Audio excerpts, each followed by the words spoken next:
Suspense.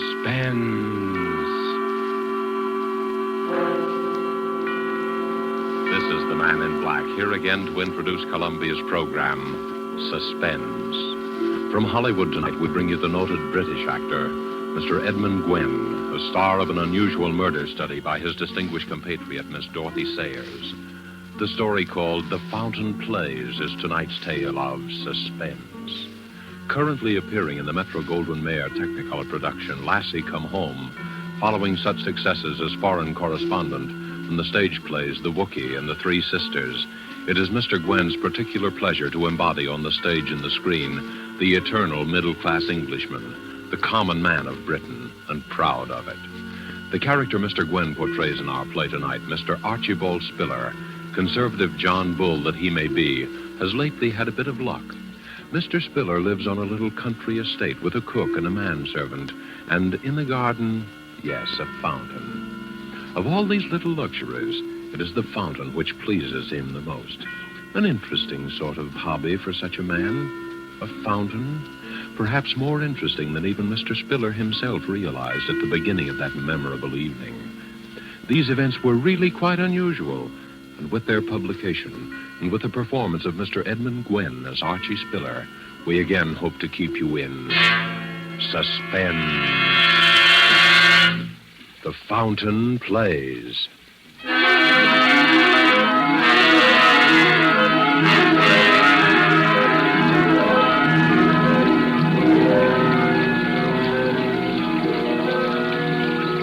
Now then, Mr. Spiller, what about it? Now, have a care of the fountain, Sam. Get wet if you stand too close. Fountain? You and your blasted fountain, wasting your money on a doodad. Oh, it's not expensive, Sam. It's very ingenious, really. Uses the same water over and over again, you see? Don't try and put me off. What about it? Well, I told you I'd talk to you about it later this evening. Later. Well, I want to talk about it now. I want a straight answer to my question. I've given you an Spiller. answer. You've given me nothing but bluff and bluster. Do I get it or don't I? That's what I want to know. And if I don't... Please. My guests are arriving. I'll talk to you tonight. You'd better talk straight, too. It'll be your last chance, Miller. Hello there, everybody. You're just in time for a cocktail. Come in. Master said we'd find you here, Daddy. I hope we're not interrupting. Certainly not. You know Mr. Gooch, don't you, my dear? Of course. And this is my neighbor, Mrs. Digby, Mr. Gooch. How do you do, Mr. Goose? And Ronald Proudfoot, my daughter's fiancé. How do you do, sir? How did you? Do help yourselves, everybody. You'll find all the fixings right there on the stone settee. Betty, you play hostess, will you, dear? All right, Dad. I'll take mine neat. I was just showing Mr. Gooch the wonders of my little fountain. Oh, Daddy, you do make such a fuss over that fountain. Oh, well, even so, I always say that there's nothing quite like a bit of ornamental water to set a place off. Sort of like the Versailles Gardens, what? Oh, it's really lovely, Mr. Spiller. And so secluded with the rhododendrons and the lilac hedge all around. Ah, you like that, eh? Oh, you know, I was thinking of cutting out some of these lilacs. Oh, I wouldn't. Well, to make a vista, so to speak. You can't even see it from the house with these bushes on all four sides. Well, now, perhaps that might add something. But if you like the lilacs, Mrs. Digby, the lilacs shall stay. Oh, Mr. Spiller. I'm no authority, I'm sure. Well, if you want an authority, I'd say it's a mess. Plaster, backstop, and all. A mess, see? A mess? Yes, a mess. Oh, maybe Mr. Gooch means the way the backstop arches up above the stray. It rather overshadows it, Oh, you know. have to have that, you know, my dear. Prevailing winds from the south. Blows the jet of water right out onto the grass. If it weren't for that backstop, I'd have a regular swamp over there. Wasteful, too. Well, I'm glad I know that. You always were a fool, Archie, squandering money on a fountain. Oh, no, indeed. It uses the same water over and over again. Like the ones in Trafalgar Square, you know. It's most ingenious, really. Why, isn't that a wonderful idea? Well, I have to be careful, of course, even so. I turn it off every night to save leakage and waste and so on. Same old Spiller. A proper miser, if ever there was one. Oh, I say now. Mr. Spiller, sir. Yeah? The dinner is served. What? Oh, thank you, Master, thank you. Well, what do you say? Everybody ready for a bit of dinner, hey? We go in then, shall we? Come on, let's go in there. I got it. You can get some... Why, Mr. Spiller, your modest little fountain. When you're past the bushes, why, all at once you can scarcely hear it at all. Yes, quite impossible to hear it from the house. Can't hear it at all.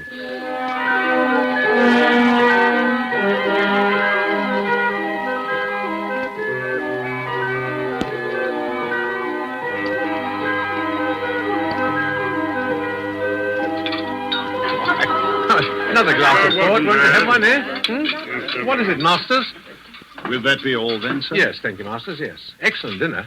My compliments to the cook, please. Yes, sir. And coffee in the drawing room. Very good, sir. Well, shall we adjourn? Shall we what? Adjourn. Going to the drawing room, what? Quite a tough you've become, eh, Archie? Big change from the old days. Adjourn to the drawing room. Yeah. Yes. Well, we'll all have a spot of coffee now, eh?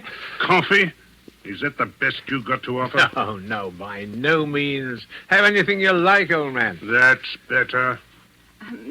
What would you think, Mr. Spiller, about a rubber or two of bridge? Oh, excellent suggestion. Splendid. Good thing I don't play, eh, Archie? I see I'm counted out before we start. Oh, Mr. Gooch, I'm so sorry. Do take my place. I'm really very tired. No thanks. We didn't play bridge where I come from, and neither did Archie. Although I see he picked it up quick enough once he got... Well, it's never too late to learn, you know. I got better ways than that to spend my time when I visit an old pal. Where's that fella Masters? Was there something you wished, sir? Take the whiskey and soda down by that fountain. Whiskey and moonlight and jolly old fountain. That's the proper way to spend an evening, eh, Millard? Quite, sir. Mind you bring the full decanter. One drink's only a starter for a chap like yours, truly. Very good, sir. While I'm at it, better take a few of these here Coronas. Only the best for your old pals, eh, Archie? Yes. See you folks later. See you later on. Oh, Mr. Digby, shall it be you and me against the youngsters? Daddy, Eh? Yes, dear? will you tell me why you put up with that man? Gooch? Oh, come, he's not a bad sort, really. Had a drop too much this evening, perhaps. But... He always has a drop too much. And he is a bad sort. He's a rude, unpleasant, terrible man. Well, old friend, you know, not much a chap can do. Oh, Daddy, you're so soft-hearted. But if you can't do anything, I can. Now, please, dear, please, he'll be gone in a day or two. High time. What does he mean talking to you that way in your own home? Shall we cut for deal? Yes. Shall I, Well, I don't care. You shan't put me off. This is the last time that man is going to come into this house.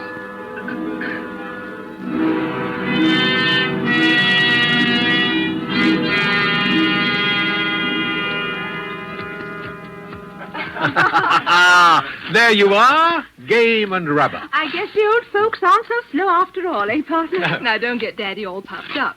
You did have all the cards. Oh, not a bit of it. Jolly well played, sir. Play one more? Oh, I'm afraid not. I don't want to put a damper on the party, but it's 10:30. My word, so it is. Last hour or so passed in no time. Oh, that's probably being Mr. Gooch. Oh, wonder where he is. I could guess. He said he was going out by the fountain. Dead to the world, that's what he is. Why, Betty. Oh, from drink, silly. Oh, of course. Well, I'm not superstitious, you know, but... Oh, Gooch will take care of himself, I dare say. Well, Mrs. Digby, if you really must... I'm afraid I really Well, then must. perhaps I can see you home. Well, if it wouldn't be Oh, inconvenient. not a bit of it. It's a pleasure I've been looking forward to all the evening.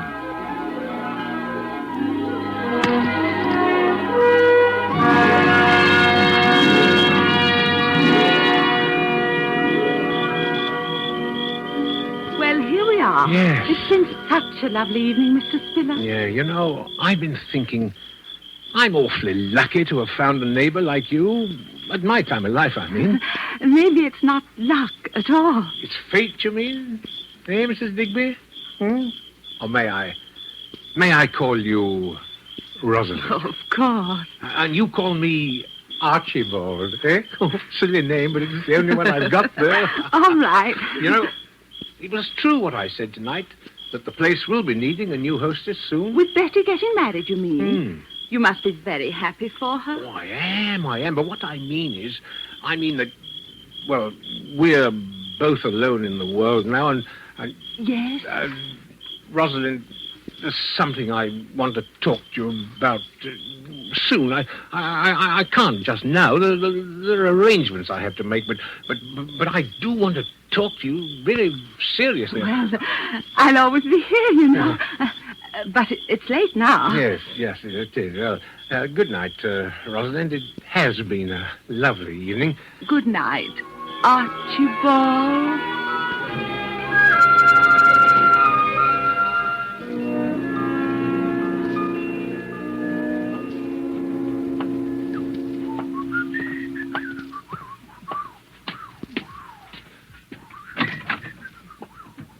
Hello, Masters. Tell me, where's everybody? Mr. Ronald left 5 or 10 minutes since, sir, and Miss Elizabeth has retired. Oh, Well, has Mr. Gooch come in yet? I couldn't say, sir. Shall I go to see? No. Never mind. You can cut along to bed now. I'll lock up. Very good, sir. Oh, by the way, Masters, is the fountain turned off? Yes, sir. I turned it off myself at 10:30, seeing you were engaged. Oh, fine. Well, good night, Masters. Good night, sir.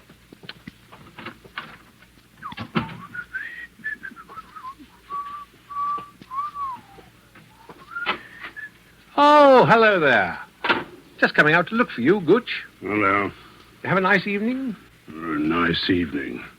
Not as nice an evening as you had with the obliging little widow, eh? No, that's enough of that now, Sam. Oh, it is it?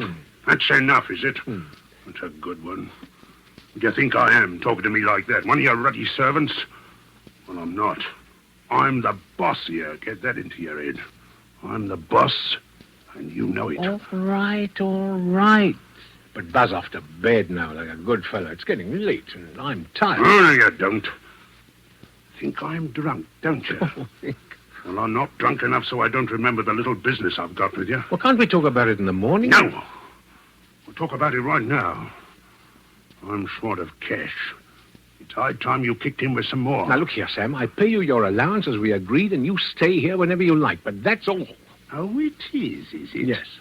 Getting pretty high and mighty, aren't you, number 4132? Sam, quiet, for heaven's sake. You're in a fine spot to tell me what you're going to do, aren't you? Quiet, the servants, my dear. Quiet, Betty, my dear, or Ronald Fatdoodle, whatever his name is. Sam, you're drunk. Sure I'm drunk. I'm not an escaped jailbird, am I? I'm not liable to be all back to work out 10 years odd labor for forgery, am I? Sam, listen, I'll give you a little extra. Just this once. When I think a man like me, that was only in for a short stretch anyway, worked it out all good and proper, dependent on the charity, mind you, of a pal what's rolling in wealth. I'm not rolling in wealth, and you know it. But if you'll promise me, faithfully, that this is the last time... Sure, I'll promise. For an old pal, I'll promise anything. You just give me 5,000 down. 5,000? That's right. I've got a great opportunity. All I need is a little ready cash. Now, don't be an idiot, Sam. What do you think I'm going to lay hands on that much? Just like that. I'll give you a check for 500. Oh, trying to rent it on your old pal, eh? I said 5,000 and 5,000 it is, or you'll find yourself back on the rock pile, see? I tell you, I haven't got it. Haven't got it. You've got enough to go buying fancy fountains, playing around with the widow next Now, door. you leave Mr. Digby out of this. I'll leave around a bit, all right. I'll leave the old pastry to you. What?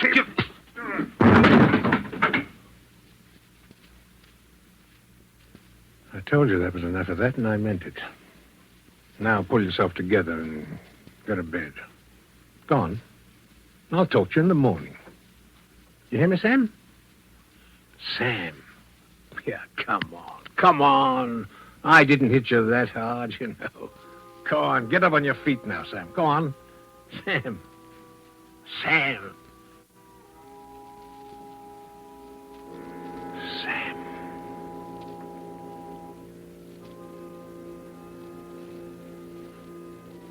Hit his head on the corner of the table. Phew. No blood. No, there it is, just over the temple. Soft. Spongy. Mr. Gooch's fall had made quite a racket, too. Somebody must have heard it. They'd be calling out in a moment. Footsteps coming down to find out what's the matter. Have to think fast. What was that? Oh, just the old clock. Nobody on this side of the house anyway. Nobody could have heard. Steady now and face the facts. He's dead. Murdered. Oh, it didn't feel like murder, but the police won't care about that.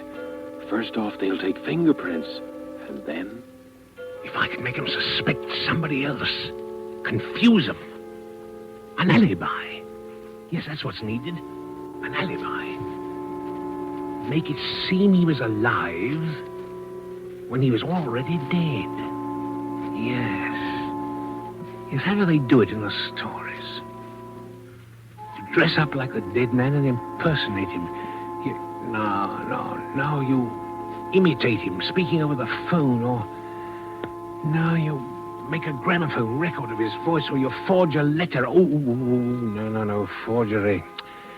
No, I don't want to get mixed up in that old game again. No. Oh, wait a minute, though. The time. The time. Earlier, not later. Say 10:30, while everyone was playing bridge. If he could have died sometime before that. But how to prove it? What happened at 10:30? 10:30. Think. The fountain. The fountain. Yes, the fountain. Mr. Spiller went out to the French windows to the garden, then turned on the fountain, then down the garden path.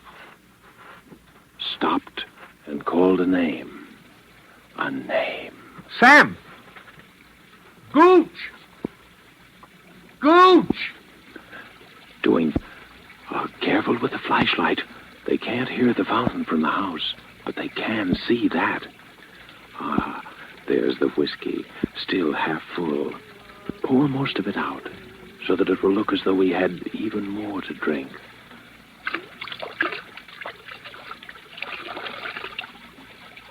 Now back to the house. That'll do. Now back into the house. Looked for him and didn't find him. It was dark. The moon had gone down. But from now on, quiet. Quiet as he is lying over there. The wheelchair in the hall closet. The wheelchair used to be Mrs. Spiller's. Remember how she... No, not time to think of that now. Just left him into it. Who'd have ever thought old Sam was so heavy? Now out the other door, but quietly this time. Down the back path. Carefully. Feel like running. Feel as though every window in the house were thronged with white, staring faces, watching. The manufacture of an alibi. Here we are. Now to lift him up again. There. Laying down on the edge of it.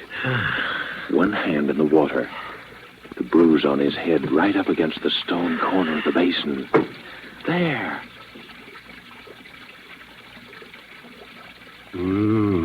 What's that? He's alive.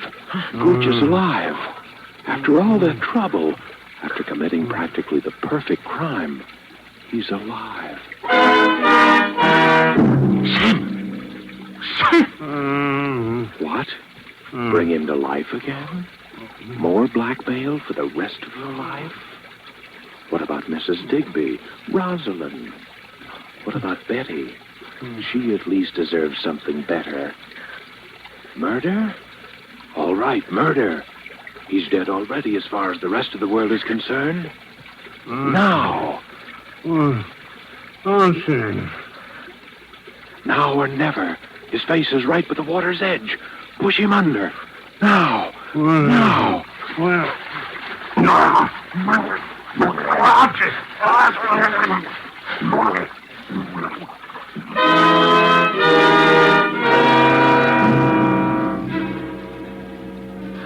And so it's done. Remorse? Why remorse? Does the mouse feel remorse that the cat is killed? Does the prisoner feel remorse when he leaves his prison? No. No, it's done, and well done. Nothing left but the finishing touches now. Take back the wheelchair. Let the fountain run another hour, and then to bed. And when the police come in the morning, the perfect crime. Remorse? Nonsense. Congratulations would be more like it. Yes, congratulations, Mr. Spiller.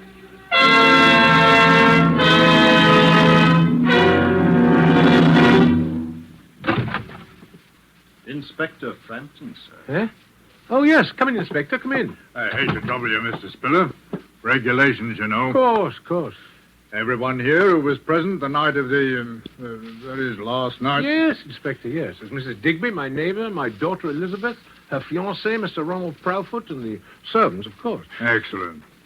Well, now, if you'll all bear with me, I have to ask you all a few questions, you know. But, Inspector, it wasn't... That's what we have to find out.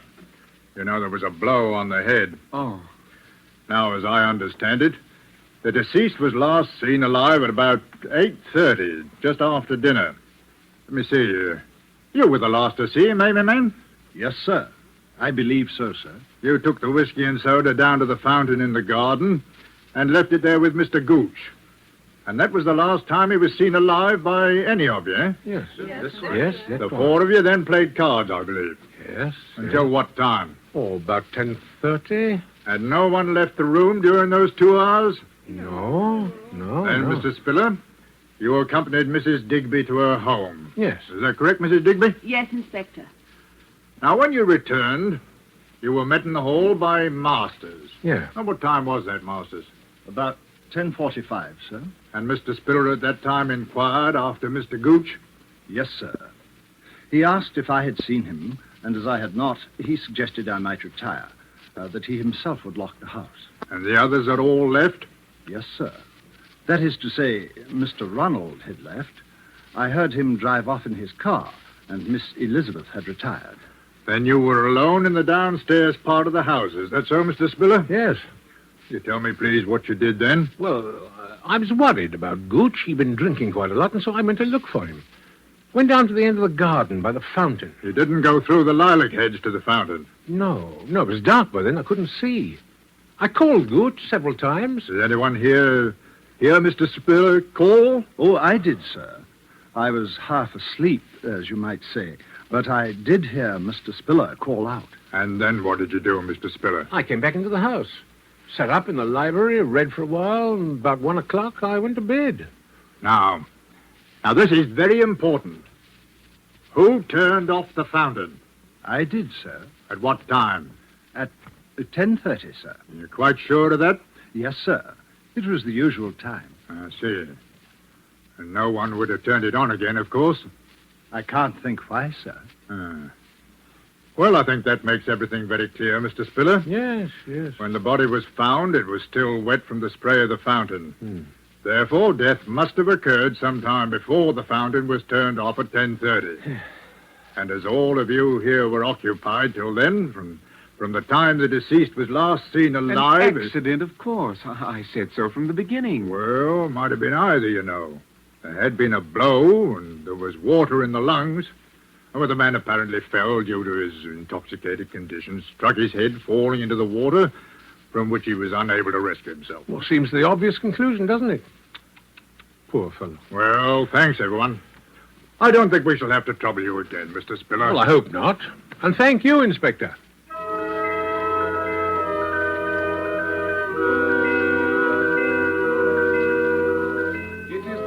Of the coroner, Township of Alton, County of Hampshire, that in the case of the deceased Samuel Gooch, death was due solely to accidental causes.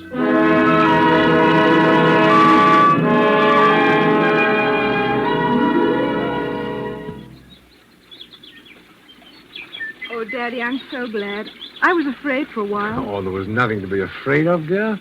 Poor old Gooch just lost his footing and fell, that's all. I know. I was afraid of him. Of him? I know it was silly, but he was so strange. I thought he had some sort of hold over you. Oh, nonsense. Darling, just an old friend. And I'm a sentimental old fool. You're an old dear. But I've got to run now. What, off with Ronald? Uh-huh. Daddy, are you going to be awfully lonely when I've gone? Oh, you know I'll miss you. Maybe Mrs. Digby. No, my girl. Oh, she's such a darling. She is rather nice, isn't she? Eh? In fact, I thought I might pop over to see her this afternoon, as long as you're going to be out. Daddy, I knew it. I won't keep you another second. Ask her over to dinner. Well, perhaps I shall. You be on time, though. I will. Bye. Bye.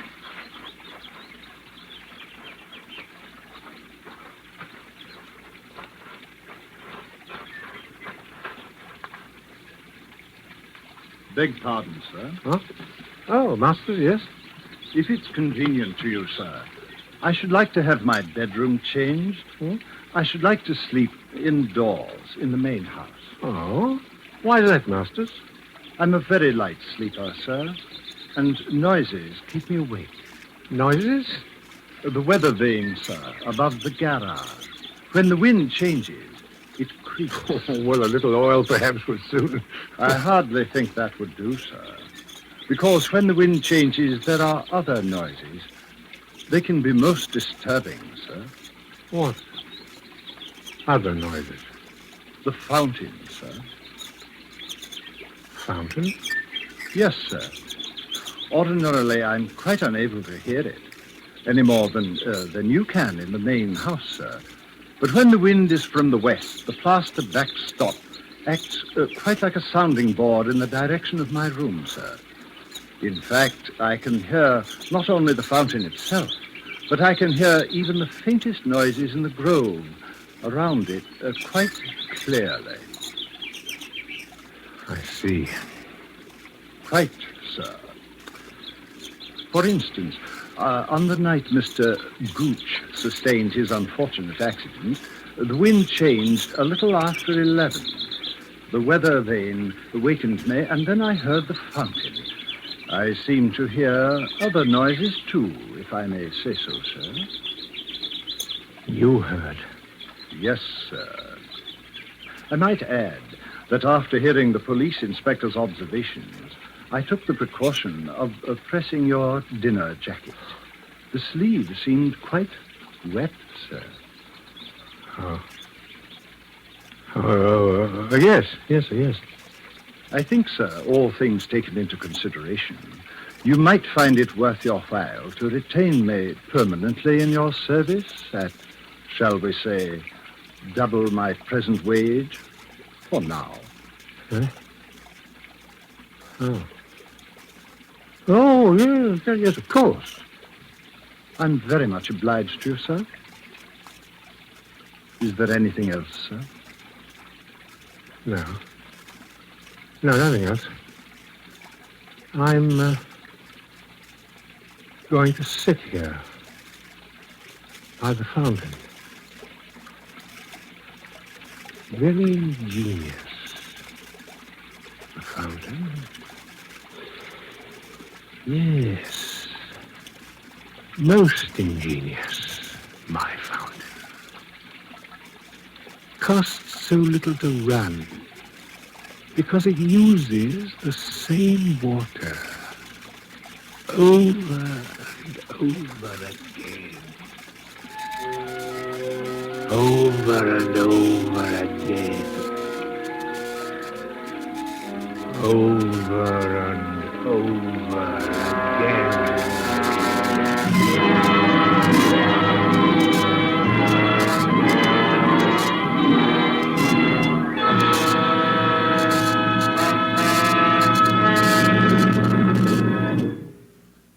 So closes The Fountain Plays, starring Edmund Gwenn and the Dorothy Sayers story, which was tonight's tale of Suspense. The producer of these broadcasts is William Spear, who, with Ted Bliss, director, Bernard Herrmann and Lucien Marowik, conductor and composer, and Robert L. Richards, the radio author, collaborated on tonight's Suspense.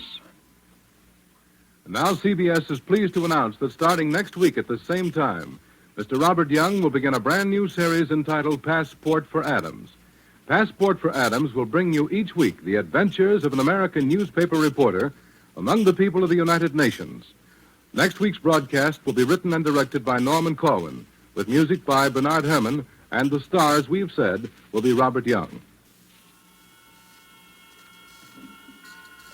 This is your narrator, the Man in Black, who invites you to be with us for Suspense 1 week from Saturday at 7:30 to 8 Eastern War Time, and from 8 to 8:30 Pacific War Time, when, with Miss Agnes Moorehead, and with a repeat performance by popular request of the play called Sorry, Wrong Number, we again hope to keep you in suspense. This is CBS, the Columbia Broadcasting System.